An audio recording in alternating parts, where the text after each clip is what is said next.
Hi to everyone! Ako nga po pala si Josievlogtv. Ngayon po ay tuturo ko po sa inyo ang Kinemaster problem, how to fix it. Punta po tayo sa Kinemaster. Ito po. Ayan. And create new. And then 16 by 9. Create. Ayan po. Magta-download tayo ng video. Try natin siya. Ganyan. Ayan. Kapag itinouch po natin yan, ganyan po ang lalabas.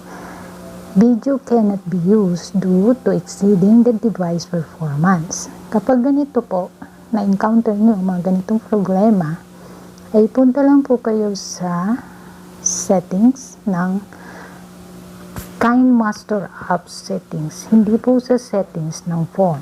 Sa Kinemaster app settings po tayo pupunta. And advanced settings. And then, i-open po natin itong save video with up 60 fps. Ayan. Inopen ko na siya.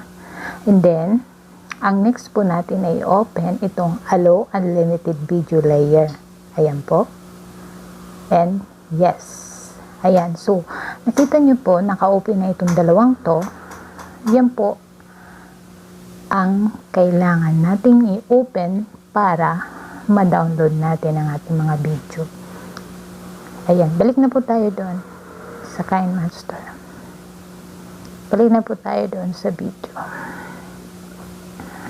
So, ayan. I-upload natin. And attach. Ayan na po. Ayan, lumabas na siya. So, again. Ayan. So, 3 times. Ayan. So, hindi na po lumalabas dito yung lumabas kanina. So, wala na siya.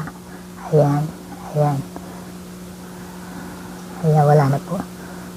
Ayan. So, it's done. I hope nakatulong sa inyo yung video na to. At sana, mag-like po kayo at mag-subscribe sa aking YouTube channel para lagi kayong updated sa mga susunod pang video na aking gagawin. Bye-bye!